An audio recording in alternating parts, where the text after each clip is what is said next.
Before we move on to displaying and adding comments, I want to point out one small issue with the way that we've configured our array of post components. So I've added a couple more posts here, and we know that both of them manage their own internal state.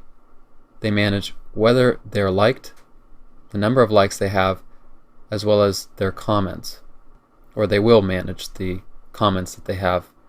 And the posts array itself is in our post feed component. And we update state in each post with the help of component.did.mount, where you get isLiked and numLikes from props, and we have component.did.update, where when we have a prop change on the likes array of the post between the previous and current props, then we update state for isLiked and the number of likes. So you'd imagine that if we made an update to one of these posts, say by liking it, that component.did.update would run only once. Ideally, we'd want to only perform one update. However, I have a log here where every time our component updates, we're showing the previous props as well as the current props, and when our state is actually updated, we'll include the text updating. So let's like a post, say this one in the middle, and it looks like we get 5 updates. And we get our one update for when the props changed in this post and we updated state.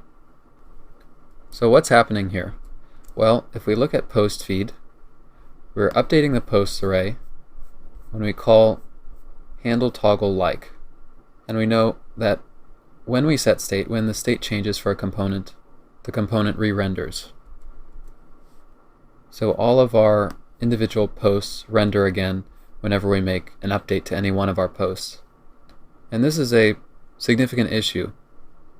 We don't want to re-render everything because that comes at quite a performance cost, especially when we have a ton of posts. So the question is, how can we prevent this re-render? This is a good case for using a special type of component in our post component from React. So it's one that we'll extend called pure component. And what pure component does is that it only calls the render method whenever it detects changes in state or props. So it does what's known as a shallow comparison, and it changes the nature of a lifecycle method called shouldComponentUpdate behind the scenes in order to automatically check if a re-render is required for this component.